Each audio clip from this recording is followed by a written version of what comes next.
This audio material is intended for educational and informational purposes only. The perspectives and analyses presented herein are designed to foster a deeper understanding of the complex historical and contemporary relationships between India, Pakistan, and Bangladesh. The author does not endorse any specific political stance, nor does this content constitute a call to any action beyond encouraging thoughtful reflection and constructive dialogue. Our aim is to provide a balanced overview that respects the diverse experiences and viewpoints within the region, with the hope of contributing to a more nuanced appreciation of the challenges and opportunities for sustainable peace. Introduction: The Enduring Quest for Stability in South Asia. Welcome. We embark on a journey through a region of extraordinary human richness, a land vibrant with ancient cultures and home to a significant portion of humanity. This is South Asia, specifically focusing on three nations whose destinies are deeply intertwined: India, Pakistan, and Bangladesh. The pursuit of peace and stability here is not merely a regional concern. Its ripples are felt across the globe, influencing international harmony and economic progress. For centuries, the peoples of this vast subcontinent shared common threads of history, culture, and commerce, weaving a complex tapestry of coexistence. Yet, the more recent past has been marked by profound divisions, conflicts that have left deep scars, and tensions that continue to challenge the quest for lasting tranquility. The story of these nations is also a human story, a narrative of millions whose lives have been shaped, and too often disrupted, by political strife and unresolved disputes. The echoes of displacement, the sorrow of loss, and the anxieties born of mistrust have resonated through generations.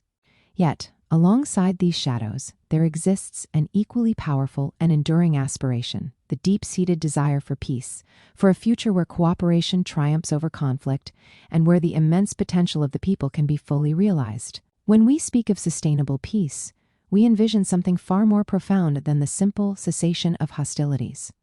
It is a state of positive peace, one characterized by robust economic partnerships, genuine cultural understanding, mutual security, and the just resolution of outstanding issues. Imagine a South Asia where borders are not barriers, but bridges, where shared resources are managed for collective benefit, and where the creative energies of more than 1.5 billion people are unleashed towards common goals of development and prosperity. Such a peace would transform the socio-economic landscape, lifting millions from poverty, fostering innovation, and creating a beacon of hope and collaboration for the world. The purpose of this audio experience is to explore a potential roadmap towards such a future. We will delve into the historical contexts that have shaped the present, offering a clear-eyed analysis of the persistent challenges that lie in the path of peace. More importantly, we will identify and examine potential avenues for constructive engagement, dialogue, and cooperation.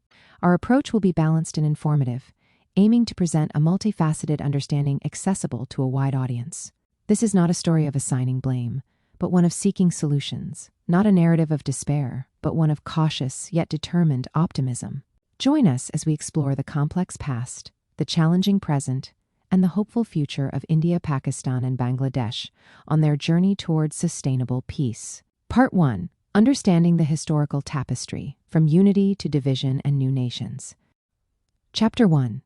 The Subcontinent's Shared Past and the Seeds of Separation. To comprehend the complexities of modern South Asia, we must first journey back in time, to an era when the lands now constituting India, Pakistan, and Bangladesh were part of a vast, interconnected realm. For millennia, the Indian subcontinent was a crucible of civilizations, a place where diverse cultures, languages, and religions intermingled, clashed, and often synthesized. Great empires rose and fell, leaving behind legacies in art, architecture, philosophy, and governance that continue to inspire awe. From the Indus Valley Civilization, one of the world's oldest urban cultures, to the Mauryan, Gupta, and Mughal empires, the subcontinent was a dynamic center of global trade, learning, and innovation. Shared traditions in music, cuisine, attire, and social customs permeated across different communities, creating underlying bonds despite regional variations. This was a land of profound spiritual exploration, the birthplace of Hinduism, Buddhism, Jainism, and Sikhism, and a significant home for Islam and Christianity, contributing to a uniquely pluralistic societal fabric. The arrival of European colonial powers, culminating in the establishment of British imperial rule, marked a pivotal and transformative period. The British East India Company, and later the British Crown, fundamentally reshaped the administrative, economic, and political landscape. While some argue that British rule brought certain infrastructural developments, such as railways and telegraph lines, its overarching impact was characterized by economic exploitation, the disruption of indigenous industries, and the imposition of alien systems of governance. Many historians point to the British policy often described as divide and rule, a strategy that allegedly exacerbated existing differences and fostered new ones among various religious and social groups to maintain imperial control. This approach, some scholars suggest, sowed seeds of discord that would have long-lasting consequences, complicating the path to unity when the subcontinent stood on the cusp of freedom. As the 20th century dawned, the desire for self-rule intensified across the subcontinent. Nationalist movements gained momentum, drawing inspiration from both indigenous traditions of resistance and global currents of anti-colonial thought. Figures like Mahatma Gandhi, Jawaharlal Nehru, Sardar Patel, Maulana Abul Kalam Azad, Muhammad Ali Jinnah, and Liaquat Ali Khan, among many others, emerged as prominent leaders, each with their distinct visions for a post-colonial future. While the overarching goal was independence from British rule, differing perspectives on the nature of the future state, the rights of minorities, and the distribution of power began to surface. The idea of separate homelands for Muslims, who constituted a significant minority in undivided India, gained traction through organizations like the All India Muslim League. Proponents of this idea argued that Muslim interests, culture, and political rights would not be adequately safeguarded in a united Hindu-majority India. They articulated a vision for a separate state, or states, where Muslims could live according to their own traditions and governance. This demand was rooted in a complex interplay of political aspirations, socio-economic concerns, and varying interpretations of identity and nationhood. The Indian National Congress, the largest political party, largely advocated for a united India, envisioning a secular state with protections for all communities. The culmination of these complex currents was the Partition of 1947. As British rule ended, the subcontinent was divided into two independent dominions, India and Pakistan. Pakistan itself was a unique geographical entity, composed of two wings, West Pakistan and East Pakistan, separated by over 1,000 miles of Indian territory. The process of drawing the new borders, particularly in the provinces of Punjab and Bengal, was hasty and, according to many accounts, poorly managed by the departing British administration and the Boundary Commission led by Sir Cyril Radcliffe. The announcement of the new borders triggered one of the largest and most tragic human migrations in history. Millions of Hindus and Sikhs found themselves on the Pakistani side of the new lines, while millions of Muslims were on the Indian side. Fear, uncertainty, and outbreaks of horrific communal violence led to a massive, chaotic exchange of populations. Estimates vary, but it is widely believed that between 10 to 15 million people were displaced, and the death toll ranged from several 100,000 to over 1 million. This period witnessed unspeakable atrocities, with families uprooted, communities shattered, and a legacy of bitterness and trauma deeply embedded in the collective memory of all three future nations. The newly independent states of India and Pakistan were born amidst this turmoil. They faced the immediate and daunting challenges of rehabilitating refugees, establishing administrative structures, and defining their national identities in the shadow of this cataclysmic division. The partition left behind not just physical borders, but also deep psychological wounds and a set of foundational grievances that would shape their bilateral relations for decades to come, creating an environment of suspicion and rivalry almost from the moment of their birth.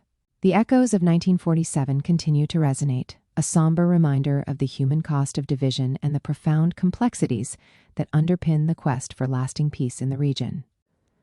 Chapter 2: Decades of Discord and Fleeting Hopes, 1947 to 1971.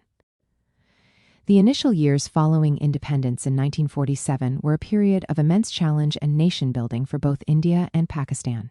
India embarked on the path of a secular democratic republic under the leadership of Prime Minister Jawaharlal Nehru, focusing on consolidating its diverse princely states, framing a constitution, and initiating ambitious programs for economic development and social reform. Pakistan, conceived as a homeland for the Muslims of the subcontinent, grappled with forging a national identity that could unite its geographically and culturally disparate western and eastern wings. The early death of its founder, Muhammad Ali Jinnah, in 1948, and the assassination of its first prime minister, Liaquat Ali Khan, in 1951, created political instability. Both nations had to build their institutions, economies, and foreign policies virtually from scratch, all while managing the lingering wounds of partition and the influx of millions of refugees. One of the earliest and most intractable disputes that emerged between the two fledgling nations was the issue of Jammu and Kashmir. This princely state, with a Muslim-majority population ruled by a Hindu Maharaja, Hari Singh, initially opted to remain independent. However, following an invasion by Pashtun tribesmen from Pakistan in October 1947, the Maharaja acceded to India in return for military assistance. This led to the First Indo-Pakistani War, fought from 1947 to 1948. India took the matter to the United Nations, which brokered a ceasefire in January 1949, establishing a ceasefire line, later known as the Line of Control, that divided Kashmir into Indian-administered and Pakistani-administered territories. The United Nations Security Council passed several resolutions calling for a plebiscite to determine the future of Kashmir, but disagreements over the conditions for such a vote, including the withdrawal of troops, meant it was never held. India's perspective has been that the accession was legally final and that Pakistan sponsored aggression. Pakistan's viewpoint has maintained that the accession was coerced and that the people of Kashmir should be allowed to exercise their right to self-determination. The Kashmiri populace itself held diverse views, with some favoring India, some Pakistan, and others advocating for independence. This unresolved dispute became a central point of contention, poisoning relations and leading to further conflicts. Beyond Kashmir, other points of friction also surfaced.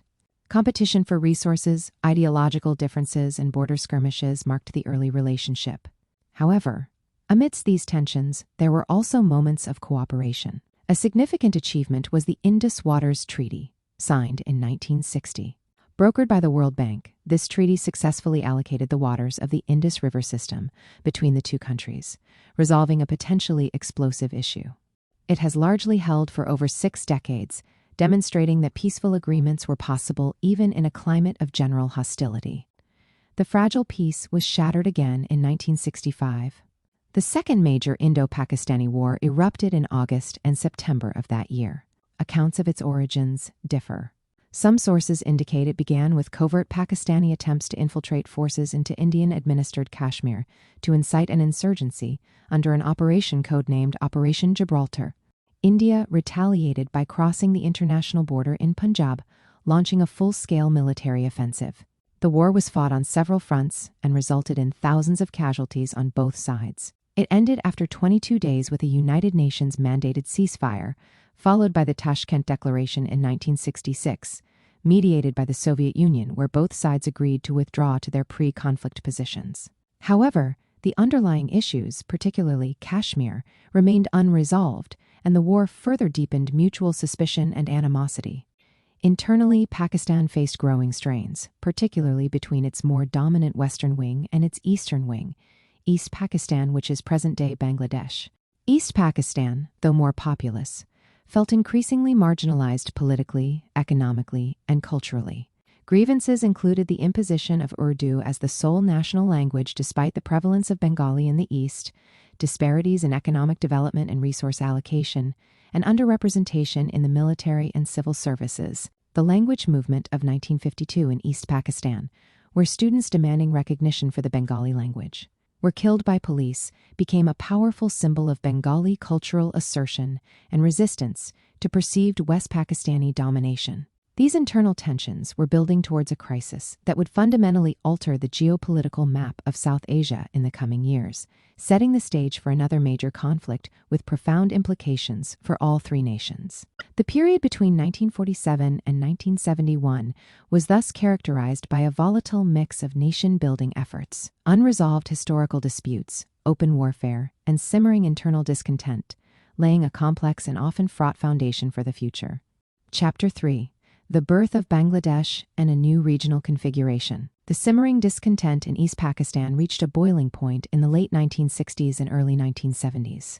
Bengali nationalism, fueled by decades of perceived political disenfranchisement, economic exploitation, and cultural suppression by the West Pakistani establishment, became an unstoppable force. The Awami League, led by Sheikh Mujibur Rahman, emerged as the principal political voice of Bengali aspirations, advocating for significant regional autonomy based on its 6-point program. This program called for a federal parliamentary system, separate currencies or fiscal accounts for the two wings, and for East Pakistan to have its own militia and control over its foreign trade and aid. The general elections held across Pakistan in December 1970 proved to be a watershed moment. The Awami League won a landslide victory in East Pakistan, securing 167 of the 169 seats allocated to the Eastern Wing in the National Assembly. This gave the Awami League an absolute majority in the 313-seat National Assembly of Pakistan, positioning Sheikh Mujibur Rahman to become the prime minister of the entire country. However, the political leadership in West Pakistan, particularly Zulfikar Ali Bhutto's Pakistan People's Party, which had won a majority in West Pakistan, and the powerful military establishment, were unwilling to accept an Awami League-led government and its demands for autonomy. Negotiations between Sheikh Mujibur Rahman, President Yahya Khan, and Zulfikar Ali Bhutto failed to break the deadlock. On the night of March 25, 1971, the Pakistani military launched Operation Searchlight in East Pakistan. This was a brutal crackdown aimed at suppressing the Bengali nationalist movement. Historical accounts from various sources, including international media and eyewitness testimonies, describe widespread violence, targeted killings of intellectuals, students, and Awami League supporters, and extensive human rights violations committed against the Bengali population. Sheikh Mujibur Rahman was arrested and taken to West Pakistan. In response, the Declaration of Independence of Bangladesh was proclaimed on March 26, 1971, by Bengali nationalist leaders, marking the beginning of the Bangladesh Liberation War, known in Bengali as Mukti Judo. The ensuing conflict lasted for nearly 9 months and was characterized by intense fighting between the Pakistani army and the Mukti Bahini, the Bengali guerrilla forces composed of regular soldiers, paramilitary personnel, and civilian volunteers. The war resulted in an immense human tragedy. While exact figures are debated by different sources, estimates of the number of people killed range from several 100,000 to as many as 3 million. Additionally, according to many reports, hundreds of thousands of women were subjected to sexual violence.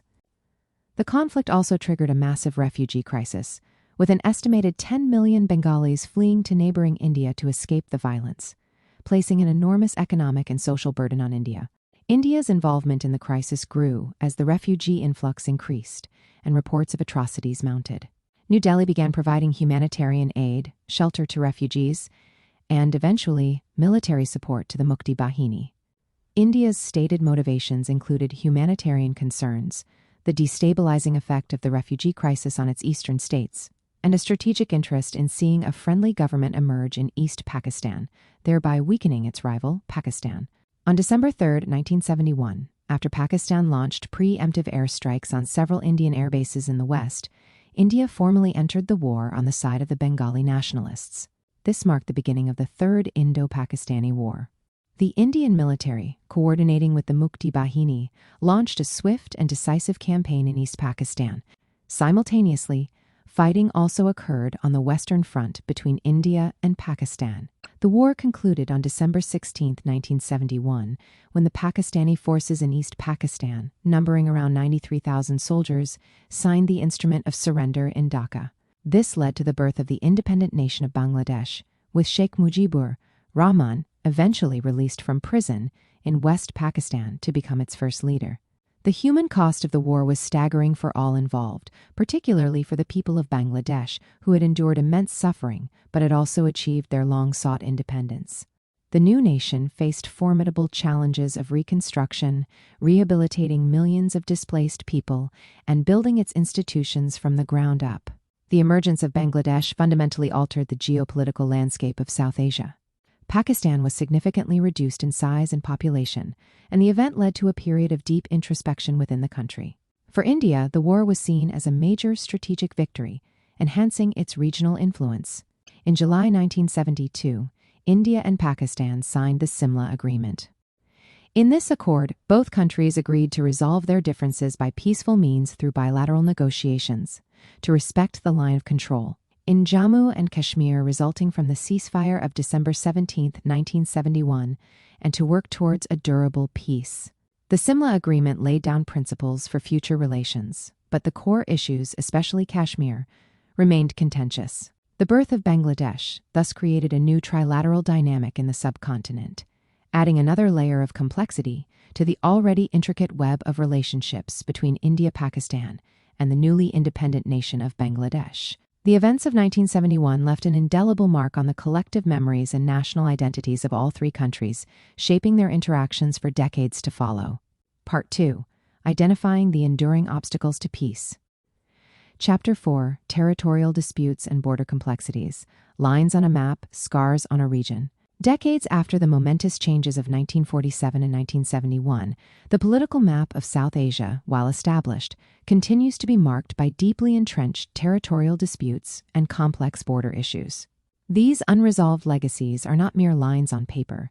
They are active sources of tension, military confrontation, and profound human suffering, acting as formidable barriers to sustainable peace. At the heart of these disputes, the issue of Kashmir remains the most persistent and perilous.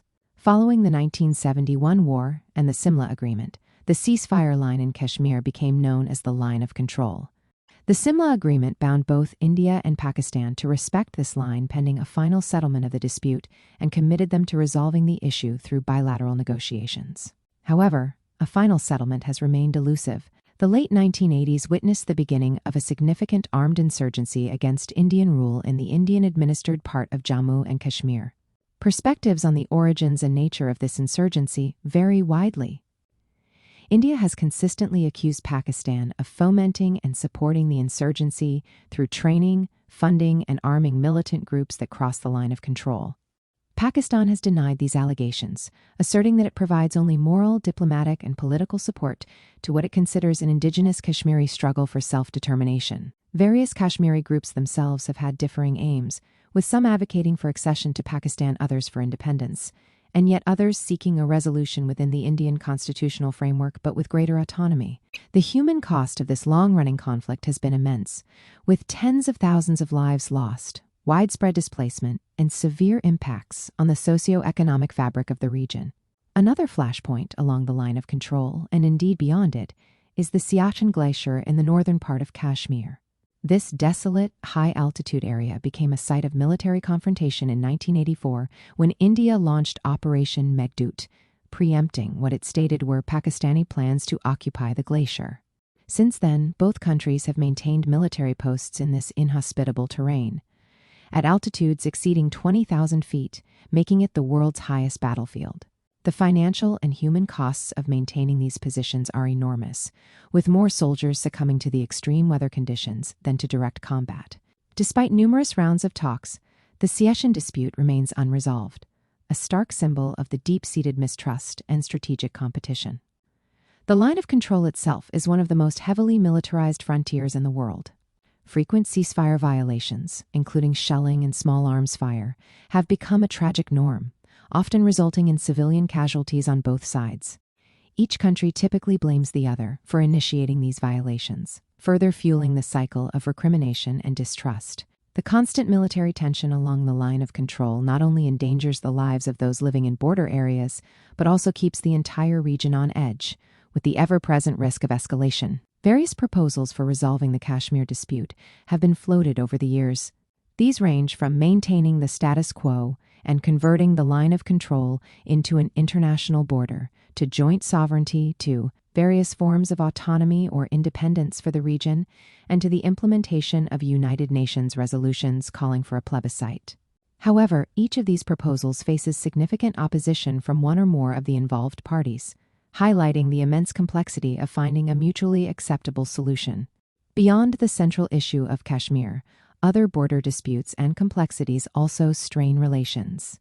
Between India and Pakistan, the Sur Creek dispute in the Rann of Kutch, a maritime boundary issue involving a 96-kilometer estuary, remains unresolved. While not as volatile as Kashmir, it affects the livelihoods of fishing communities and has implications for the demarcation of the maritime economic zone.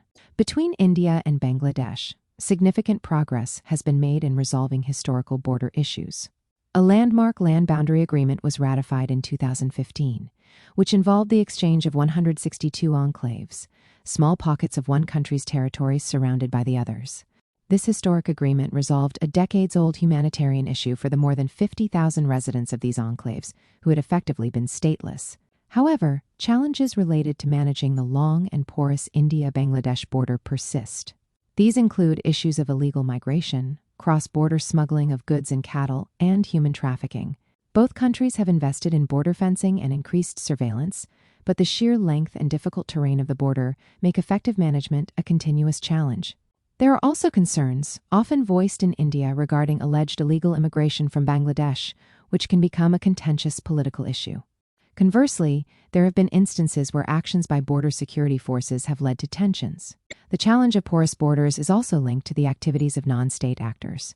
Allegations of cross-border infiltration by militants or insurgent groups seeking refuge across international boundaries have been a recurring source of friction, not just between India and Pakistan, but also at various times concerning India's borders with Bangladesh and Myanmar.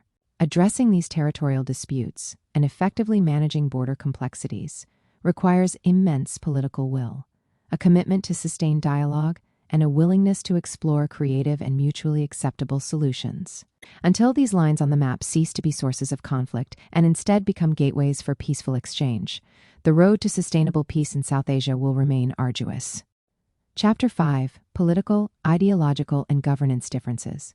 Beyond the tangible issues of territory and borders, the path to sustainable peace in South Asia is further complicated by less tangible yet deeply influential factors, divergent political ideologies, differing systems of governance, and a profound and persistent trust deficit. These elements shape national identities, inform foreign policy decisions, and often create psychological barriers that are as formidable as any physical boundary. The foundational principles upon which India, Pakistan, and Bangladesh were established and have evolved reflect differing national philosophies. India, since its independence, has largely adhered to a model of secular democracy, envisioning a state that remains neutral in matters of religion and guarantees equal rights to all citizens, regardless of their faith. This commitment to secularism, enshrined in its constitution, has been a cornerstone of India's national identity, though it has faced its own internal challenges and debates. Pakistan, on the other hand, was created as a homeland for the Muslims of British India, and its identity has been intrinsically linked with Islam. It was declared an Islamic republic in 1956, and the role of religion in its laws, politics, and societal norms has been a significant and often debated aspect of its national character. Bangladesh, born out of a struggle that emphasized linguistic and cultural identity over religious exclusivity, initially adopted secularism as a state principle. However, over the decades, constitutional amendments and political shifts have led to a greater official recognition of Islam, while still nominally retaining secular ideals, reflecting an ongoing national conversation about its identity. These differing ideological underpinnings can influence how each state views itself, its neighbors, and its place in the world, sometimes leading to misunderstandings or conflicting worldviews that impact bilateral and regional relations. The nature of governance structures and the consistency of political systems also play a crucial role. India has maintained an uninterrupted democratic tradition since 1947, with regular elections and peaceful transfers of power. This has provided a degree of predictability in its foreign policy formulation, though domestic political considerations, coalition politics, and public opinion undoubtedly influence its international stance. Pakistan's political history has been more turbulent, marked by several periods of military rule interspersed with democratic governments. These shifts have, at times, led to inconsistency in its foreign policy objectives and its engagement in peace processes. Some analysts suggest that the significant role of the military establishment in Pakistan's governance structure has historically influenced its approach to relations with India, particularly on security issues. Bangladesh, too, has experienced periods of military intervention in its politics, though it has, for the most part, strived towards a democratic framework. The stability and nature of governance in each country directly affect their capacity to engage in long-term peace initiatives and to ensure the implementation of any agreements reached. Domestic political compulsions in all three nations frequently impact their foreign policy decisions, especially concerning their neighbors. Electoral politics, the influence of nationalist sentiments, media narratives, and the pressure from various interest groups can make it difficult for leaders to take bold steps towards reconciliation or to make compromises that might be perceived as unpopular domestically. Often, a hardline stance towards a neighboring country can yield political dividends at home, creating a disincentive for conciliatory approaches. This dynamic can lead to a situation where opportunities for dialogue and cooperation are missed or deliberately sidelined due to internal political calculations.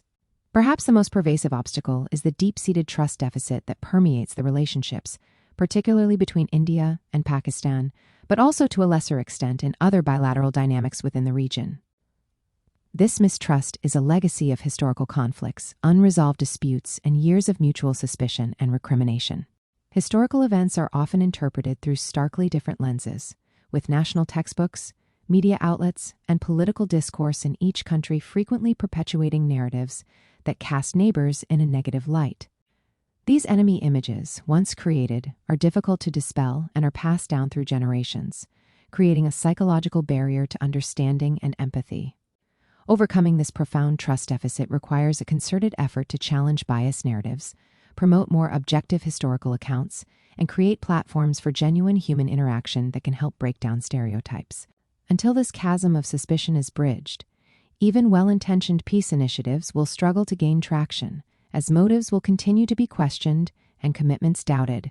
The interplay of these political, ideological, and governance factors creates a complex web that often ensnares efforts towards lasting peace, making them as critical to address as the more visible territorial disputes. Chapter 6. The Shadow of Non-State Actors and Violent Extremism. A profoundly destabilizing factor in South Asia, and a major impediment to peaceful coexistence, is the presence and activity of various non-state actors, including militant and extremist organizations. These groups, often operating with complex agendas that transcend national borders, pose a direct threat to state security, social harmony, and regional stability. Their actions not only result in tragic loss of life and destruction, but also severely strain interstate relations, particularly when allegations of cross-border support or sanctuary for these groups arise. The region has witnessed the proliferation of a wide array of militant organizations over the past few decades. Some of these groups have ethno-nationalist agendas, seeking independence or greater autonomy for specific regions. Others are driven by religious extremist ideologies, aiming to establish a particular interpretation of religious law or to wage violent campaigns against those they deem enemies. The stated aims and activities of these groups are diverse, but their methods often involve violence against civilian populations, attacks on state infrastructure, and attempts to provoke intercommunal or interstate conflict. Information from international bodies, research institutions, and media reports indicates that these organizations vary in size, capability, and areas of operation, with some having a primarily local focus while others possess transnational links and ambitions. One of the most contentious issues, particularly in the context of India-Pakistan relations, is the persistent allegation of state-sponsored or state-tolerated cross-border terrorism. India has repeatedly accused elements within Pakistan of providing support, training, and safe havens to militant groups that carry out attacks in Indian-administered Kashmir and other parts of India. These accusations have often cited specific groups and individuals. Pakistan has consistently denied these charges, stating that it combats terrorism and that any support for Kashmiri groups is purely political and moral. These claims and counterclaims have become a central feature of their bilateral discourse, creating deep animosity and making sustained dialogue exceptionally difficult. Major terrorist attacks, such as the 2001 attack on the Indian Parliament and the 2008 Mumbai attacks, which India attributed to Pakistan-based militant groups, have brought the two nuclear-armed neighbors to the brink of war and have severely set back peace efforts. The perpetrators of such attacks often aim to derail any prospects for reconciliation and to exacerbate tensions. The challenge of dealing with non-state actors is not limited to India-Pakistan relations. Other countries in the region have also faced threats from extremist groups. Bangladesh, for instance, has contended with domestic militant outfits inspired by transnational extremist ideologies. It has taken significant action to counter these threats. The porous borders across the region can sometimes be exploited by these groups for movement, recruitment, and logistical purposes, making purely national counterterrorism efforts insufficient. National counterterrorism strategies have been implemented with varying degrees of intensity and success in all South Asian countries. These typically involve legislative measures, intelligence gathering, law enforcement actions, and, in some cases, military operations. However, regional cooperation in combating terrorism has been notably weak and fraught with political challenges. Mistrust, differing definitions of what constitutes terrorism, and a lack of political will have hampered efforts to establish effective mechanisms for intelligence sharing, coordinated border management, and joint operations against mutually recognized terrorist threats. Platforms like the South Asian Association for Regional Cooperation, or SAARC, have conventions on terrorism, but their implementation has been largely ineffective. Beyond the direct violence perpetrated by these groups, the spread of extremist ideologies poses a more insidious threat to the social fabric of these nations and to regional stability. Radicalization, often fueled by online propaganda, socio-economic grievances, political marginalization, or distorted interpretations of religion, can poison community relations, erode moderate voices, and create a fertile ground for recruitment by violent extremist organizations. Countering this ideological challenge requires comprehensive strategies that go beyond security measures, encompassing education, community engagement, and the promotion of inclusive and tolerant narratives. The shadow cast by non-state actors in violent extremism is long and dark, and until it is effectively addressed through both robust security measures and concerted efforts to counter radical ideologies and build trust, it will remain a critical obstacle to achieving sustainable peace in South Asia. Chapter 7. Water Resource Management and Environmental Challenges. The natural environment of South Asia, with its majestic Himalayan glaciers, vast river systems, and extensive coastlines, is both a source of life and a potential catalyst for conflict.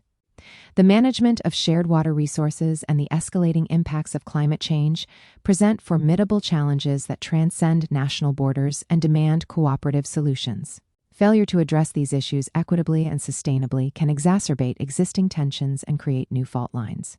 Several of South Asia's major river systems, including the Indus, the Ganges, and the Brahmaputra, are transboundary in nature, originating in one country and flowing through others before reaching the sea. These rivers are vital lifelines for hundreds of millions of people, supporting agriculture, providing drinking water, and generating hydroelectric power. Given their critical importance, disputes over water sharing, dam construction, and water diversion projects have been a recurring feature in the region. The Indus Waters Treaty of 1960 between India and Pakistan, which governs the sharing of the Indus River system, is often cited as a rare example of successful conflict resolution. It has survived multiple wars and periods of intense bilateral hostility. However, even this treaty has come under strain in recent years, with concerns raised in Pakistan about India's construction of hydroelectric projects on the western rivers, allocated to Pakistan under the treaty. India maintains that its projects are compliant with the treaty's provisions for run-of-the-river designs. Dialogues and dispute resolution mechanisms within the treaty framework have been invoked, but disagreements persist. Between India and Bangladesh, the sharing of waters from common rivers, particularly the Teesta, a major tributary of the Brahmaputra, remains a significant unresolved issue. Bangladesh, as a lower riparian country, has long sought an equitable agreement on the Teesta's waters, which are crucial for irrigation during the dry season in its northern regions. Despite years of negotiations, a final agreement has not been reached, primarily due to internal political considerations within India, particularly the concerns of the state of West Bengal. The absence of a Teesta agreement and concerns over other shared rivers like the Ganges and Brahmaputra regarding upstream developments continues to be a sensitive point in India-Bangladesh relations, even though overall ties have improved in many other areas. Compounding these existing water management challenges is the growing threat of climate change. South Asia is recognized as one of the world's climate change hotspots. The Himalayan glaciers, which feed many of the region's major rivers, are retreating at an alarming rate, threatening long-term water security. Changes in monsoon patterns are leading to increased frequency and intensity of both floods and droughts, severely impacting agriculture and livelihoods. Rising sea levels pose an existential threat to low-lying coastal areas, particularly in Bangladesh and parts of India. These climate-induced impacts can lead to large-scale displacement of people, increased competition for dwindling resources like water and arable land, and potentially exacerbate social and political instability. Climate change acts as a threat multiplier, meaning it can worsen existing vulnerabilities and tensions. For example, reduced water flow in rivers due to glacial melt or drought could intensify disputes over water sharing. Climate-induced migration, both within and across borders, could create new demographic pressures and social conflicts. The need for joint approaches to climate adaptation and mitigation is therefore urgent. This includes sharing climate data and research, developing early warning systems for disasters, investing in climate-resilient infrastructure, promoting sustainable agricultural practices, and collaborating on renewable energy projects. However, such cooperation is often hindered by the prevailing atmosphere of political mistrust and the tendency to view resource issues through a national security lens rather than as shared regional challenges. Addressing water resource and environmental challenges requires a paradigm shift towards cooperative frameworks, transparency, and a recognition that ecological security is indivisible from national and regional security. Chapter 8: Economic Disparities, Competition, and Trade Barriers. While South Asia is a region of immense economic potential, characterized by a young and dynamic population and growing markets, its progress towards shared prosperity is significantly hampered by economic disparities, a perception of zero-sum competition, and numerous barriers to intra-regional trade and investment. These economic factors not only limit the collective well-being of its people, but also contribute to underlying tensions and missed opportunities for building interdependence that could foster peace. The levels of economic development and human development indicators vary considerably across India, Pakistan, and Bangladesh. While all three nations have made progress in poverty reduction and economic growth over the decades, disparities persist in areas such as per capita income, access to quality education and healthcare, and infrastructure development. These uneven economic landscapes can sometimes fuel perceptions of inequality or create a sense of economic rivalry rather than partnership. For instance, smaller economies might fear domination by a larger neighbor, while larger economies might be frustrated by perceived protectionism or lack of access in neighboring markets. Despite geographical proximity and historical trade links, intra-regional trade in South Asia remains remarkably low compared to other regions like East Asia or Europe. According to various economic analyses, trade among South Asian countries accounts for only around 5% of their total global trade. This is a stark contrast to the potential that exists. Numerous factors contribute to this underperformance: high tariffs on certain goods, complex non-tariff barriers such as cumbersome customs procedures and differing standards regulations, and inadequate trade facilitation measures significantly increase the cost and time of trading across borders. Restrictive visa regimes for business people and transportation bottlenecks further hinder the free flow of goods and services. The South Asian Association for Regional Cooperation, commonly known as SAARC, was established in 1985 with the primary objective of promoting economic, social, and cultural cooperation among its member states. One of its flagship initiatives was the South Asian Free Trade Area, or SAFTA, which came into force in 2006, aiming to reduce tariffs and promote regional trade. However, the effectiveness of SAARC and SAFTA in genuinely integrating the region's economies has been severely limited. Political tensions, particularly between India and Pakistan, have often overshadowed SAARC's agenda, leading to postponements of summits and a general lack of progress on key initiatives.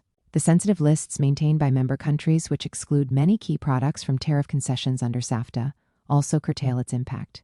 The lack of robust formal trade channels has, in some cases, led to the proliferation of informal or illegal trade across borders. While this informal trade might meet certain local demands, it operates outside the regulatory framework, results in revenue losses for governments, and can sometimes be linked to illicit activities. Improving formal trade links and creating a more conducive environment for legal commerce is essential. There is immense untapped potential for cooperation in areas like energy security. The region has diverse energy resources, with some countries having significant hydropower potential and others having reserves of natural gas or coal. Cross-border energy trade and the development of regional power grids could enhance energy security for all participating countries and promote economic efficiencies. However, such projects often face political hurdles and require substantial investment and trust. Overcoming these economic obstacles requires a concerted political will to prioritize regional economic integration. This involves genuinely committing to reducing trade barriers, investing in cross-border infrastructure such as roads, railways, and energy pipelines, harmonizing standards and regulations, and creating a more favorable environment for cross-border investment and joint ventures. Shifting the narrative from one of economic competition to one of shared opportunity and mutual benefit is crucial. Greater economic interdependence can create powerful constituencies for peace, as businesses and citizens develop a vested interest in stable and cooperative relationships with their neighbors. Until these economic bridges are built, A vital component of the roadmap to sustainable peace will remain missing. Part 3. Exploring Pathways to Sustainable Peace, Building Bridges. Chapter 9. Diplomacy and Dialogue, Revitalizing Channels of Communication. Having navigated the complex historical terrain and identified the enduring obstacles to peace in South Asia, our focus now shifts towards constructing pathways forward. At the forefront of any effort to build sustainable peace lies the indispensable tool of diplomacy and the unwavering commitment to dialogue. While the history of diplomatic engagement in the region is replete with both breakthroughs and breakdowns, the imperative to revitalize and sustain channels of communication remains paramount. Past experiences offer valuable lessons, and future efforts must be grounded in realism, persistence, and a willingness to explore innovative approaches to bridge the chasms of mistrust. A historical overview of peace processes and summits between India and Pakistan, the most prominent axis of conflict in the region, reveals a mixed record. The Tashkent Declaration of 1966, following the 1965 war, and the Simla Agreement of 1972. After the 1971 war, were significant early attempts to establish principles for peaceful coexistence and bilateral resolution of disputes. The Simla Agreement, in particular, committed both sides to respect the line of control in Jammu and Kashmir and to settle their differences by peaceful means through bilateral negotiations or other peaceful means mutually agreed upon. 1. Later initiatives, such as the Lahore Declaration of 1999, signed by Prime Ministers Atal Bihari Vajpayee of India and Nawaz Sharif of Pakistan, provided a vision for peace and security, including measures to address nuclear risks. The Agra Summit in 2001 between President Pervez Musharraf of Pakistan and Prime Minister Vajpayee aimed for a comprehensive settlement but unfortunately ended without an agreement. Analyzing why many of these initiatives stalled or ultimately failed provides critical insights. Factors often cited include the persistent trust deficit, the outbreak of fresh crises or acts of violence that derailed nascent processes, the influence of domestic political compulsions that limited leaders' flexibility, and the sheer complexity of the core issues, especially Kashmir. However, these experiences also underscore that dialogue, when pursued sincerely, can achieve results, even if incremental. The periods of relative calm and progress in relations have often coincided with active diplomatic engagement. Therefore, a foundational element of any roadmap to peace is the imperative of uninterrupted and uninterruptible dialogue. This means establishing channels of communication at multiple levels that are designed to withstand political shocks and crises. Relying solely on high-profile summitry can be precarious, as the failure of a single summit can set back relations for years. Instead, a more resilient framework involves regular, structured engagement between officials, diplomats, and political leaders, even when formal talks are suspended. Back-channel diplomacy, or quiet conversations away from the public glare, has also proven useful at times in exploring sensitive issues and preparing the ground for formal negotiations. These discreet channels can allow for more candid discussions and creative problem-solving without the immediate pressure of public scrutiny. Structuring future dialogue effectively is crucial. This involves moving beyond event-based talks to a sustained process that addresses all contentious issues comprehensively. A segmented approach, where progress on less controversial matters can build momentum for tackling more difficult ones, might be useful. Furthermore, the importance of a multi-track diplomacy approach cannot be overstated. Track 1 diplomacy involves official government-to-government interactions. Track 2 diplomacy engages influential non-official actors such as academics, retired diplomats, former military officers, and civil society leaders in informal discussions to explore solutions and build understanding. Track 1.5 diplomacy often involves a mix of officials and non-officials. These various tracks can complement each other, fostering a broader base of support for peace processes and generating innovative ideas that might not emerge through purely official channels. Confidence-building measures, often referred to as CBMs, are vital components of any diplomatic strategy aimed at reducing mistrust and preventing accidental conflict. Military CBMs are particularly important in South Asia, given the history of wars and the military standoff. Examples include agreements on pre-notification of military exercises and troop movements, operationalizing hotlines between military commanders at various levels, and establishing risk reduction centers to manage crises. Nuclear CBMs are also critical, given that both India and Pakistan are nuclear weapon states.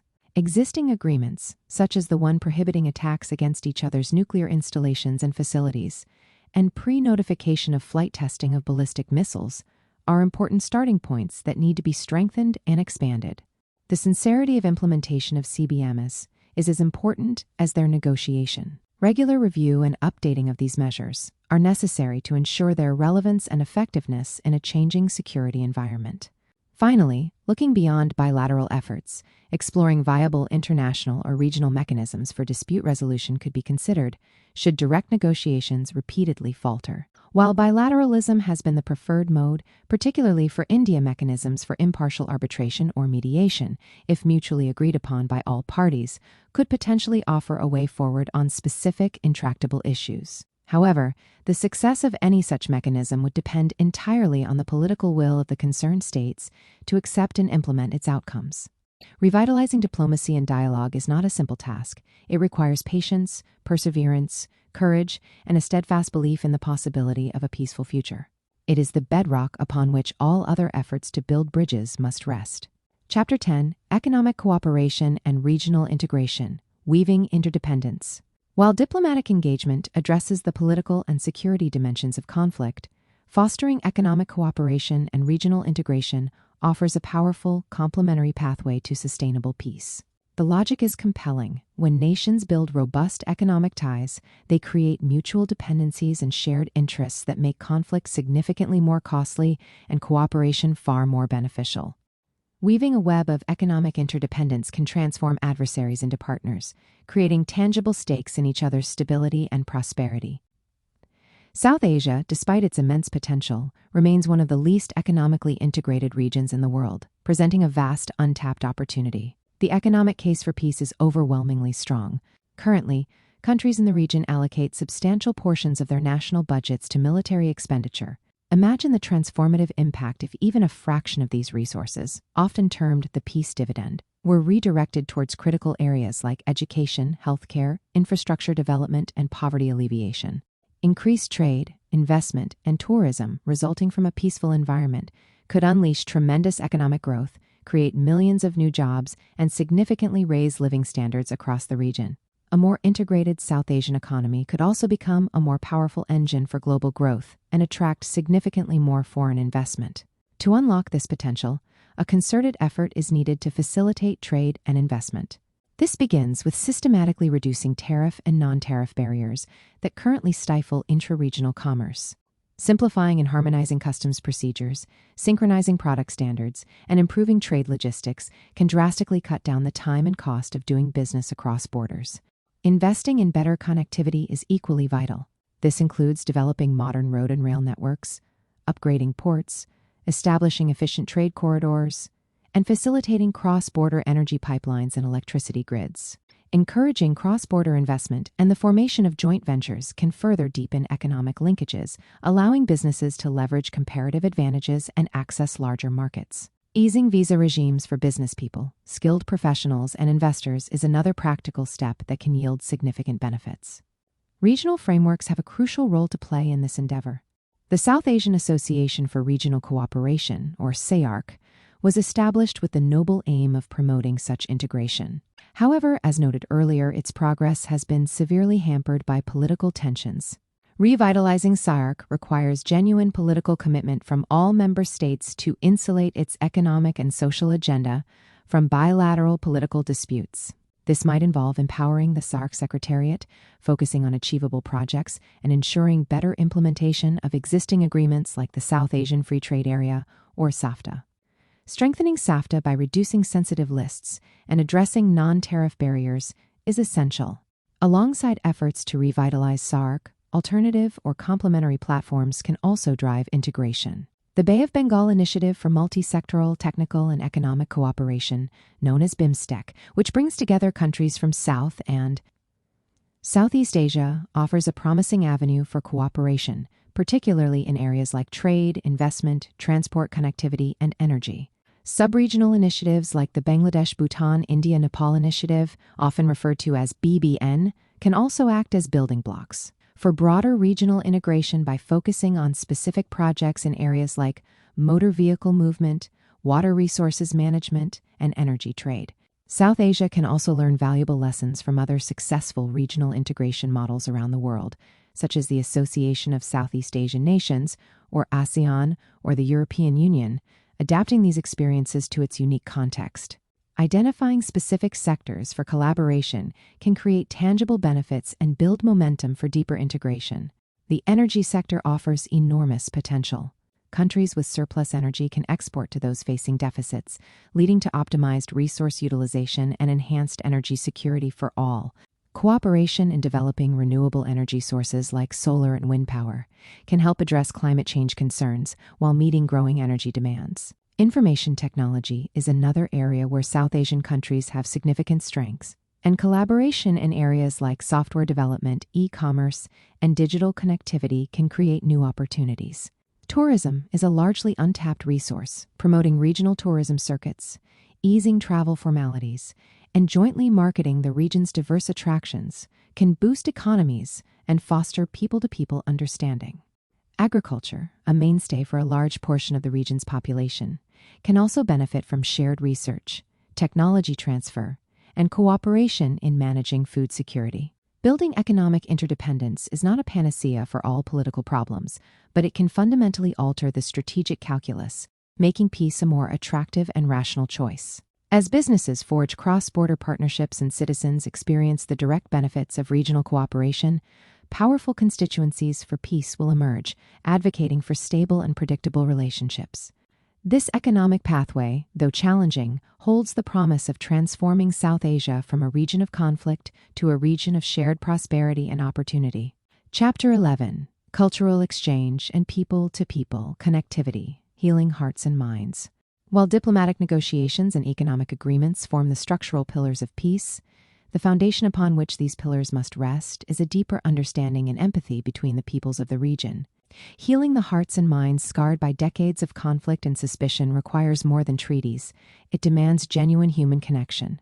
Cultural exchange and robust people-to-people connectivity can act as powerful catalysts in this process, transcending political divides and fostering a sense of shared humanity. The common cultural heritage that permeates South Asia, despite national boundaries, offers a rich resource for building these bridges. The linguistic, culinary, musical, and artistic traditions of India, Pakistan, and Bangladesh are profoundly interconnected. From the soul-stirring melodies of qawwali and ghazal that resonate across borders, to the shared love for spices and flavors that define regional cuisines, to the intricate patterns of traditional textiles and the captivating narratives of classic literature and cinema. These commonalities are a testament to centuries of shared history and cultural osmosis. Promoting joint cultural festivals where artists, musicians, writers, and performers from all three countries can collaborate and showcase their talents can create vibrant platforms for interaction and mutual appreciation. Film exchanges, CO productions of movies and television programs, and translations of literary works can help bridge communication gaps and challenge stereotypes often perpetuated by partisan media. Art exhibitions, craft fairs, and historical displays that highlight shared heritage rather than divisive narratives can also foster a sense of common identity. Facilitating travel and tourism is one of the most direct ways to enhance people-to-people understanding. Currently, obtaining visas for travel between India, Pakistan, and Bangladesh can be a cumbersome and often restrictive process for ordinary citizens. Easing visa restrictions, particularly for students, academics, artists, journalists, business people, and bona fide tourists, would allow for greater interaction and first-hand experience of neighboring countries. This can help dispel misconceptions and humanize the other. Promoting religious tourism also holds significant potential. All three countries are home to numerous sacred sites revered by people from across the region. Facilitating pilgrimages to these sites, such as Sufi shrines in Pakistan and India, Buddhist monasteries, Hindu temples, and historical gurdwaras, can foster goodwill and promote interfaith understanding. Educational and academic exchanges are crucial for nurturing a new generation that is less burdened by the prejudices of the past. Expanding scholarship programs that allow students from one country to study in another can create lifelong bonds and foster cross-cultural competence. Joint research projects between universities and academic institutions, particularly in fields like history, social sciences, environmental studies, and public health, can encourage collaborative problem-solving and the development of shared perspectives. A particularly important area is the development of shared historical narratives. This involves encouraging historians and educators from all three countries to work together to produce more balanced and inclusive accounts of their shared past, acknowledging multiple perspectives and moving beyond jingoistic or one-sided interpretations, often found in national textbooks. The role of media and civil society in this endeavor is pivotal. Media outlets have a profound responsibility to report on neighboring countries in a fair, accurate, and nuanced manner, avoiding sensationalism and the perpetuation of hostile stereotypes.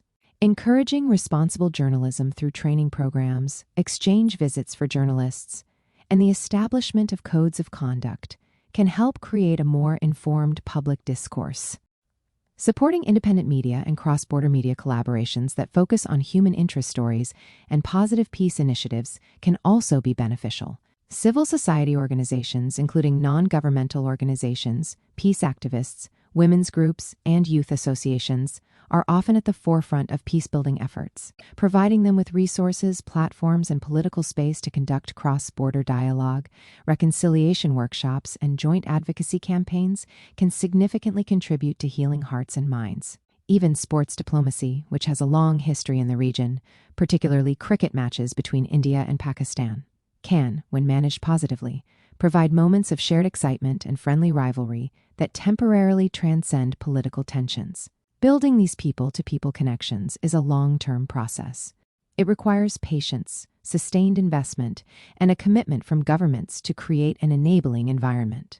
While cultural exchanges cannot resolve core political disputes on their own, they can transform the atmosphere in which these disputes are addressed, fostering empathy, reducing animosity, and building a reservoir of goodwill that makes peaceful solutions more attainable. They remind us that beyond the political rhetoric and strategic calculations, the people of South Asia share a common humanity and a common desire for a more peaceful and cooperative future. Chapter 12, Addressing Historical Grievances and Fostering Reconciliation. The path to sustainable peace in South Asia is inevitably intertwined with the complex and sensitive task of addressing historical grievances and fostering genuine reconciliation.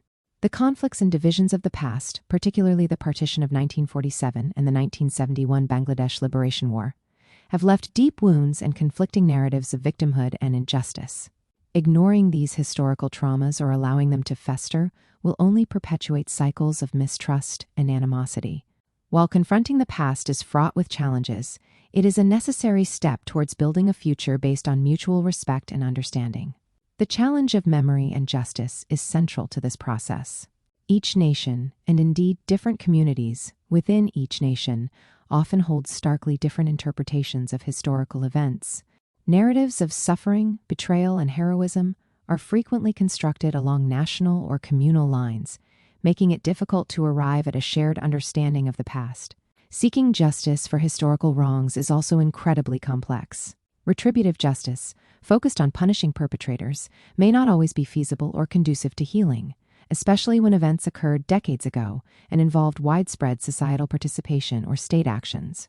Instead, a focus on restorative justice, which emphasizes acknowledging harm, repairing relationships, and meeting the needs of victims, might offer a more constructive approach. However, even this requires immense courage and a willingness from all sides to engage in difficult conversations. One approach that has been used in other post-conflict societies is the establishment of truth and reconciliation commissions. The applicability and potential effectiveness of such a model in the South Asian context would require careful consideration and adaptation. A Truth and Reconciliation Commission typically involves investigating past human rights violations, providing a platform for victims and perpetrators to share their stories, and recommending measures for redress and institutional reform. For such a process to have any chance of success in South Asia, it would need strong political will from all involved governments, a clear mandate, guaranteed independence, and broad societal buy-in. It would also need to be designed in a way that promotes healing and understanding, rather than reigniting past hatreds or becoming a tool for political grandstanding. This is an immensely ambitious undertaking, and perhaps more realistic initial steps could involve smaller-scale, non-official initiatives like citizens' tribunals or oral history projects aimed at documenting diverse experiences of past conflicts. The role of oral histories and memorialization projects can be significant in this regard. Collecting and sharing personal testimonies of individuals who lived through traumatic historical events can help humanize the past and foster empathy. Memorials, museums, and archives dedicated to preserving the memory of past suffering, while ensuring they are inclusive and represent multiple perspectives, can serve as important sites for reflection and education, reminding future generations of the human cost of conflict and the importance of peace. Educational reform is a critical component of fostering reconciliation. As mentioned earlier, school curricula in all three countries often present biased or one-sided views of shared history and neighboring nations. Revising these curricula to promote a more balanced, nuanced, and empathetic understanding of the past is essential. This involves moving away from narratives that glorify conflict or demonize the other, and instead emphasizing shared cultural heritage, instances of past cooperation, and the perspectives of all communities involved in historical events. Promoting critical thinking skills among students can also empower them to question propagandist narratives and develop their own informed opinions. Interfaith and intercommunal dialogue also plays a vital role in fostering reconciliation. Religious and ethnic nationalisms have often been manipulated to fuel conflict in the region. Creating sustained platforms for religious leaders, scholars, and community members from different faiths and ethnic groups to engage in. Respectful dialogue can help counter extremist ideologies, build mutual understanding, and promote a shared commitment to peaceful coexistence. These dialogues can focus on common values of compassion, justice, and peace found in all major traditions. Addressing historical grievances is not about forgetting the past, nor is it about engaging in endless cycles of blame. It is about acknowledging the pain and suffering that occurred, understanding the multiple perspectives on these events, and learning the lessons necessary to ensure that such tragedies are not repeated. It is a difficult, long-term process that requires courage, humility, and a profound commitment to healing. Without such efforts, the ghosts of the past will continue to haunt the present and undermine the prospects for a truly sustainable peace. Chapter 13. The Constructive Role of the International Community and Global Powers. While the primary responsibility for building sustainable peace in South Asia rests with the nations of the region themselves, the international community and major global powers also have a significant and potentially constructive role to play. This role, however, must be approached with sensitivity, a deep understanding of regional dynamics, and a clear focus on supporting locally driven initiatives rather than imposing external solutions. The goal should be to facilitate dialogue, encourage cooperation, and help create an enabling environment for peace, always respecting the sovereignty and strategic concerns of India, Pakistan, and Bangladesh. One of the key ways the international community can contribute is by consistently encouraging and facilitating dialogue between the regional actors. International organizations like the United Nations can offer their good offices for mediation or conciliation, but only when all parties involved explicitly request such assistance. Forcing external mediation is often counterproductive and can be perceived as an infringement on national sovereignty. Instead, global actors can play a more effective role by providing neutral venues for talks, supporting Track 2 diplomacy initiatives, and offering technical expertise in areas like conflict resolution, border management, or water sharing agreements, if and when solicited. The emphasis must always be on regional ownership of peace processes. Support for economic development and regional integration is another crucial area where international partners can make a difference. International financial institutions like the World Bank and the Asian Development Bank, along with individual donor countries, can provide financial and technical assistance for regional connectivity projects such as transportation corridors, energy grids, and trade facilitation infrastructure. Investing in poverty alleviation programs, education, healthcare, and climate change adaptation across the region can also help address some of the underlying socioeconomic stresses that can fuel instability. A more prosperous and economically integrated South Asia is likely to be a more peaceful one. In the realm of security, the international community has a role in promoting arms control and strategic stability in a region where two nations possess nuclear weapons. Encouraging India and Pakistan to adhere to international arms control norms, to strengthen their existing nuclear confidence-building measures, and to engage in dialogue on nuclear risk reduction is vital. Global powers should exercise restraint in their own arms sales to the region, avoiding actions that could fuel an arms race or exacerbate existing security dilemmas. Furthermore, International cooperation in combating transnational threats such as terrorism, organized crime, and drug trafficking is essential, as these challenges often require a coordinated global response.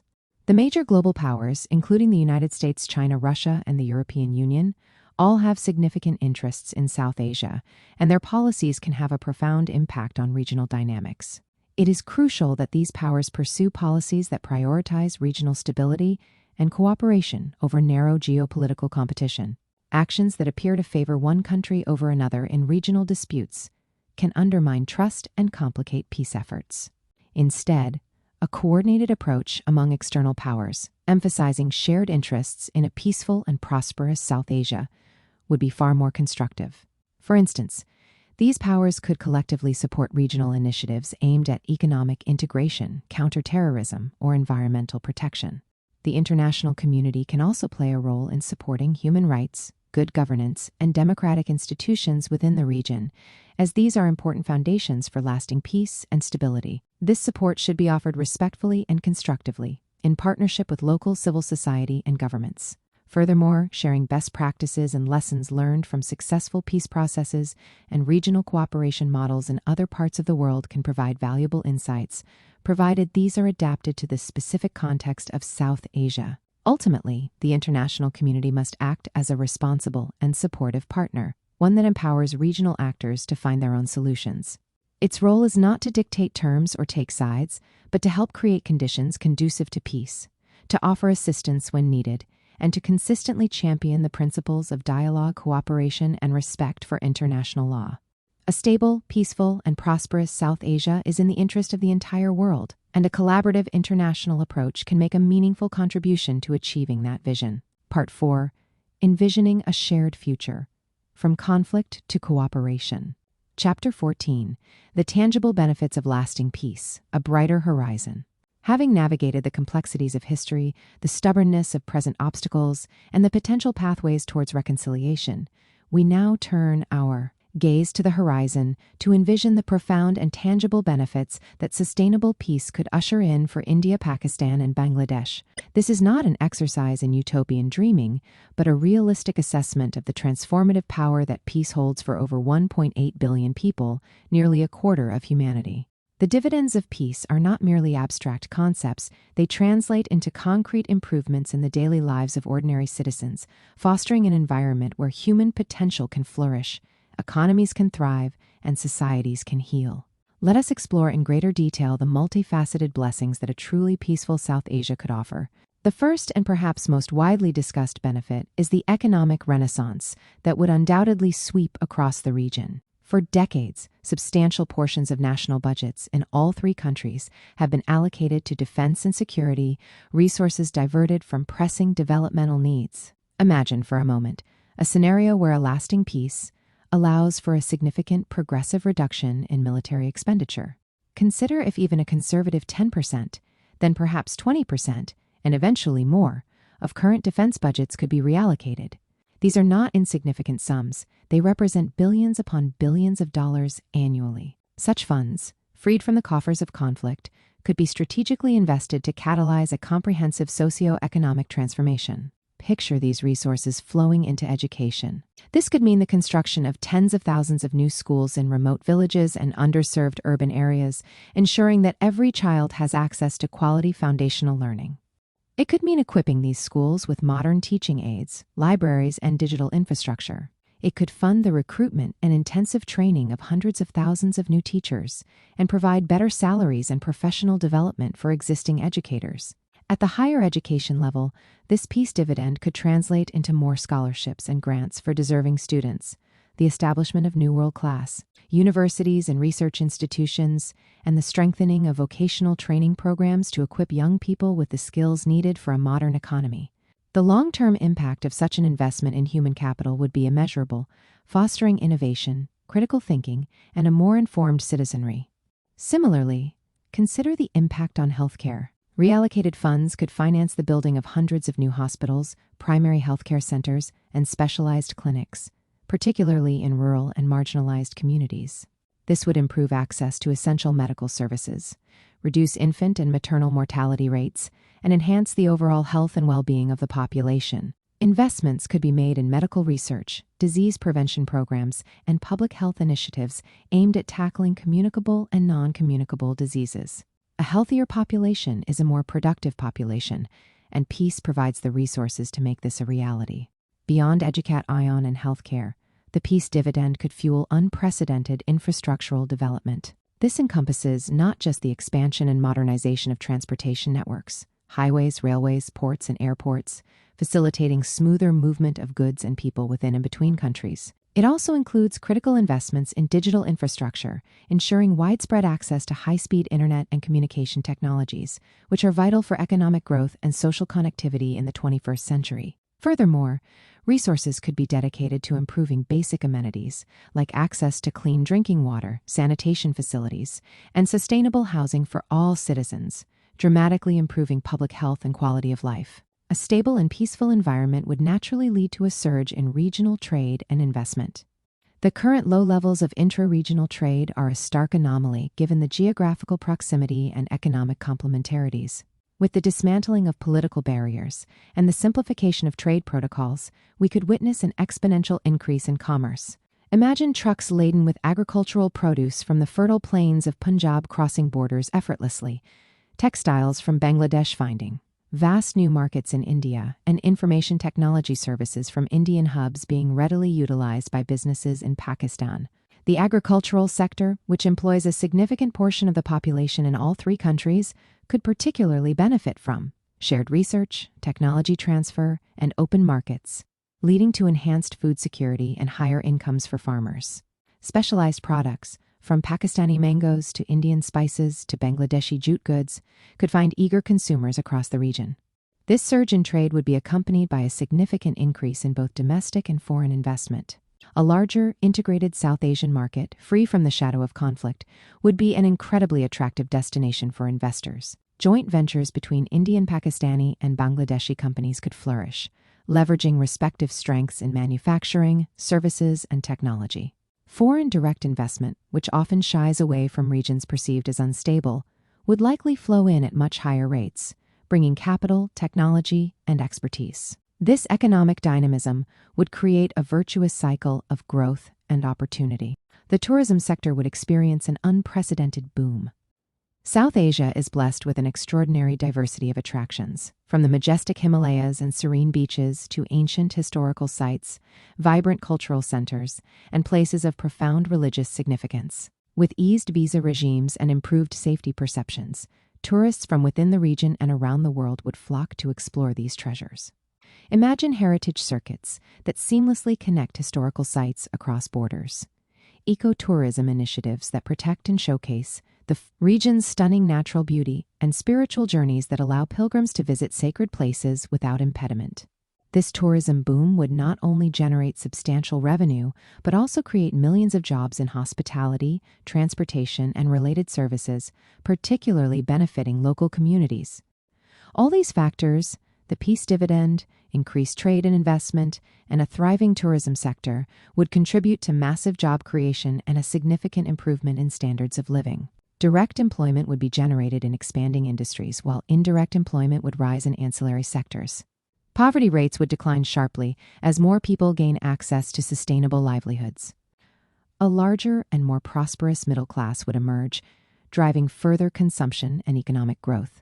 Access to better education, healthcare, and civic amenities would translate into a tangible improvement in the quality of life for millions, fostering a greater sense of hope and well-being. Envision South Asia, no longer defined by its conflicts, but as a global economic powerhouse. An integrated economic bloc of nearly 2 billion people, with a youthful and increasingly skilled workforce, could become a major engine of global growth. It could leverage its demographic dividend to excel in innovation, research and development, and the knowledge economy. The region could play a pivotal role in global supply chains, manufacturing, and services, attracting further investment and enhancing its collective bargaining power in international economic forums. This is not a distant dream, but a plausible future if the path of peace and cooperation is chosen and steadfastly pursued. Finally, energy security and enhanced infrastructure development would be crucial enablers and beneficiaries of this peaceful transformation. Joint development of hydropower resources in the Himalayas, collaborative exploration for natural gas, and the establishment of regional electricity grids could provide clean and reliable energy to fuel economic growth and meet the needs of a growing population. Investments in cross-border gas pipelines, modern port facilities, and integrated multimodal transport networks would create the logistical backbone for a thriving regional economy. These infrastructure projects would themselves be major sources of employment and would create efficiencies that benefit all sectors. The economic and developmental benefits of lasting peace are thus profound and far-reaching.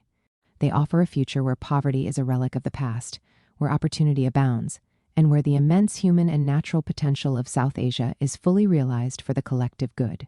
This is the horizon that beckons, a powerful incentive to overcome the obstacles that lie in the path of peace. Chapter 15, Nurturing a Culture of Peace, the Foundations for Tomorrow.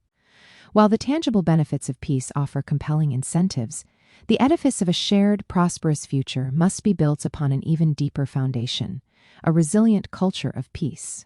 This is not something that can be decreed by governments or achieved through treaties alone. It must be cultivated in the hearts and minds of every citizen, nurtured within families, schools, communities, and institutions across India, Pakistan, and Bangladesh. Nurturing such a culture is a long-term, multi-generational endeavor, requiring sustained commitment and a multifaceted approach that addresses attitudes, values, and behaviors. Let us explore the crucial elements involved in laying these enduring foundations for tomorrow. At the very core of this effort lies education for peace. Educational institutions, from primary schools to universities, have a profound responsibility and an unparalleled opportunity to shape the worldview of future generations. This begins with comprehensive curriculum reform. History textbooks, often sources of biased or nationalistic narratives, need to be collaboratively reviewed and rewritten by educators and historians from all three countries. The goal should be to present a more balanced, nuanced, and empathetic understanding of the shared past, acknowledging multiple perspectives, highlighting periods of peaceful coexistence and cooperation, and critically examining the causes and consequences of conflict without resorting to demonization or jingoism. Beyond history, peace studies, conflict resolution skills, human rights education, and principles of global citizenship should be integrated into curricula at all levels. These subjects can equip young people with the knowledge, skills, and attitudes necessary to become active agents of peace. Furthermore, fostering critical thinking skills is paramount, enabling students to analyze information discerningly, resist propaganda, and form their own informed opinions rather than passively accepting prejudiced narratives. This educational transformation also requires significant investment in teacher training programs, equipping educators with the methodologies and resources to effectively deliver peace education. Promoting language and understanding is another vital component. Encouraging the learning of neighboring languages, Hindi, Urdu, Bengali, and other regional languages, can break down communication barriers and foster a deeper appreciation for different cultures. Language exchange programs, accessible learning resources, and the translation of literature and media can build bridges of understanding. Universities across the region must become hubs for collaboration and research on peace and development. This includes establishing joint degree programs, funding collaborative research projects that address common regional challenges, and significantly expanding student and faculty exchange programs. Imagine hundreds, even thousands, of young scholars and academics moving between campuses in Dhaka, Delhi, Lahore, Mumbai, Karachi, and Kolkata each year, forging lifelong personal and professional connections and contributing to a shared pool of knowledge aimed at regional betterment. The media bears an immense responsibility and possesses incredible potential in shaping public perceptions and fostering a culture of peace. Currently, media outlets in all three countries sometimes contribute to tensions through sensationalist reporting, biased narratives, or the amplification of jingoistic voices. A conscious shift towards promoting responsible journalism is essential.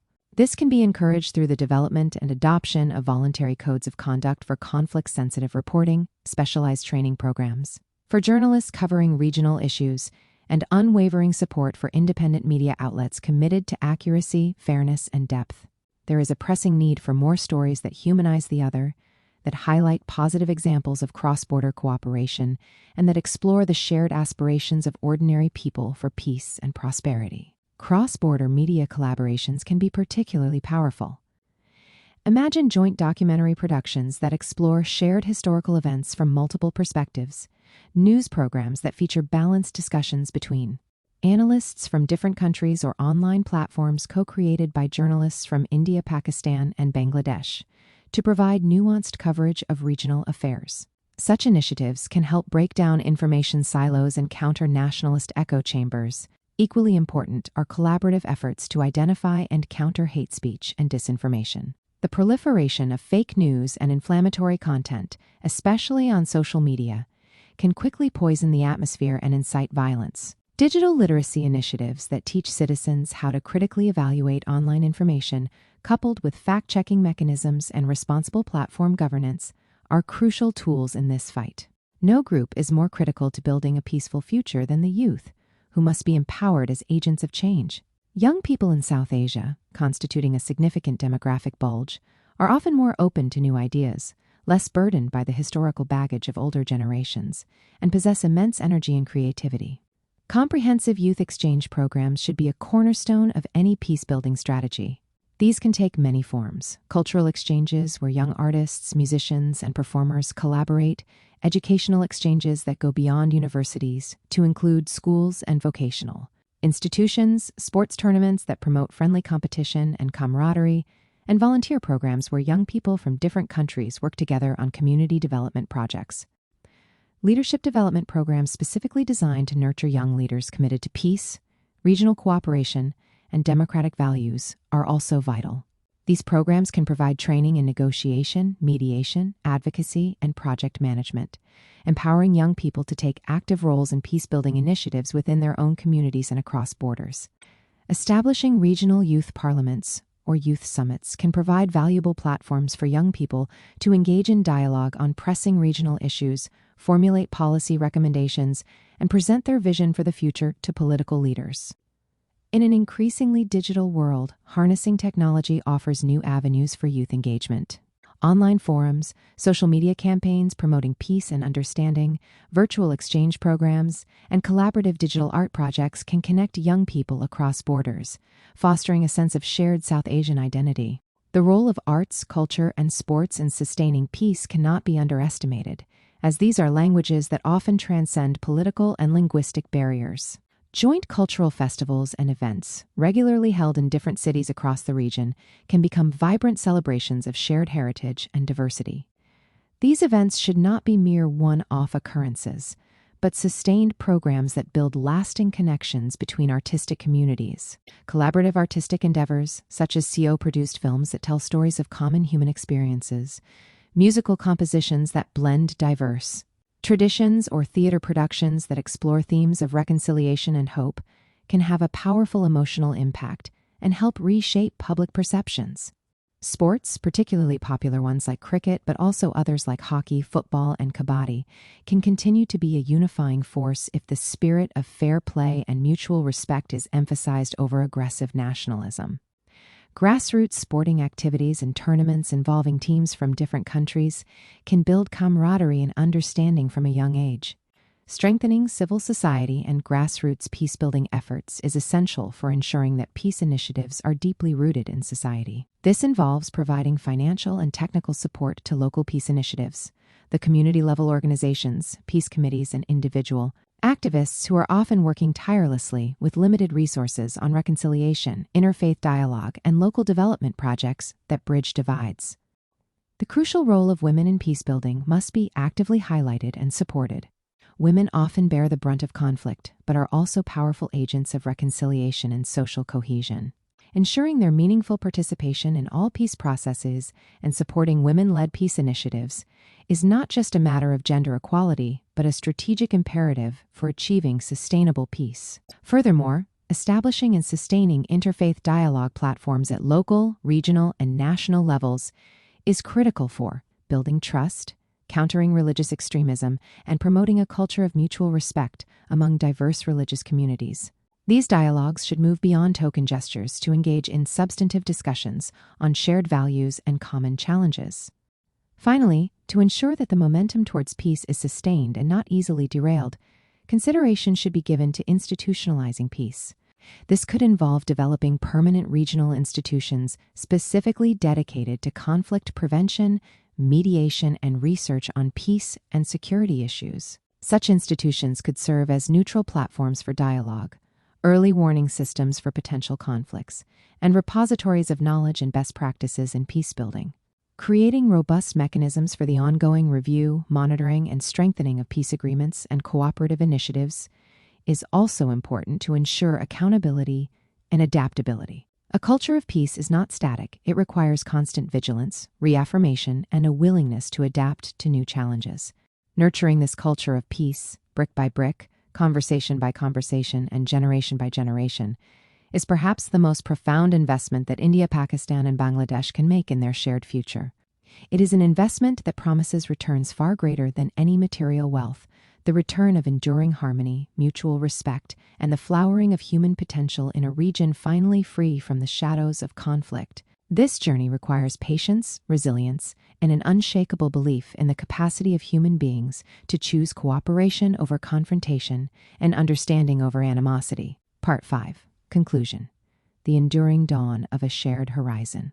We have journeyed together through the intricate tapestry of South Asia's past, navigated the turbulent currents of its present challenges, and explored the promising pathways towards a future of sustainable peace for India, Pakistan, and Bangladesh. The path, as we have seen, is laden with the weight of historical grievances, the complexities of political divides, and the shadows of deep-seated mistrust. These are not insignificant burdens. They are the echoes of conflicts that have shaped nations and touched countless lives, and their resonance cannot be easily dismissed. Yet, to dwell solely on these echoes would be to ignore the vibrant chorus of possibilities that also defines this remarkable region. For every obstacle identified, we have also uncovered a corresponding avenue for constructive engagement, a potential bridge waiting to be built. From the quiet persistence of diplomacy and the pragmatic pursuit of economic interdependence, to the healing power of cultural exchange and the unwavering spirit of people-to-people connection, the tools to craft a different future are indeed at hand.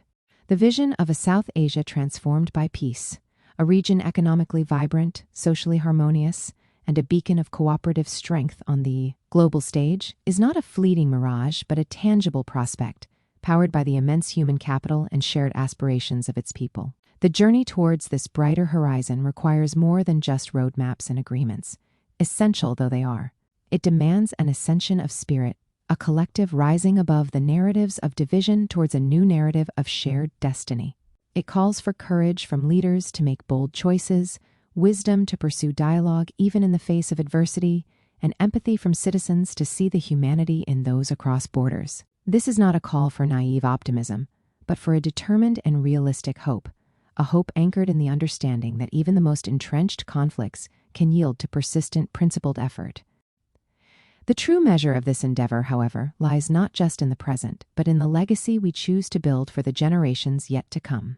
The youth of India, Pakistan, and Bangladesh, full of talent, energy, and a yearning for a future unburdened by the conflicts of their forebears, stand as the most crucial stakeholders in this quest for peace. It is for them, and for their children, that the arduous task of mending fences and building bridges must be undertaken with unwavering resolve. They are not just passive inheritors of the future, they are its architects, and empowering them with education, opportunity, and a culture of mutual respect is the most profound investment we can make in lasting peace. The path to a shared dawn in South Asia is undoubtedly long and may be fraught with setbacks. There will be moments of doubt, and the whispers of old animosities may seek to draw the region back into familiar patterns of discord. But the enduring spirit of resilience, the shared cultural wellsprings, and the undeniable logic of cooperation provide powerful countercurrents. Let the final thought be this: the future of South Asia is not preordained to be one of perpetual strife. It is a story yet to be written, a narrative whose authorship rests in the hands of its people. By choosing understanding over suspicion, collaboration over confrontation, and hope over despair, India, Pakistan, and Bangladesh can indeed forge a new legacy, a legacy of peace that will illuminate their shared horizon and inspire the world. The work is challenging, the commitment required is profound, but the promise of that shared dawn is worth every endeavor, every dialogue, and every step taken towards a more peaceful and prosperous tomorrow.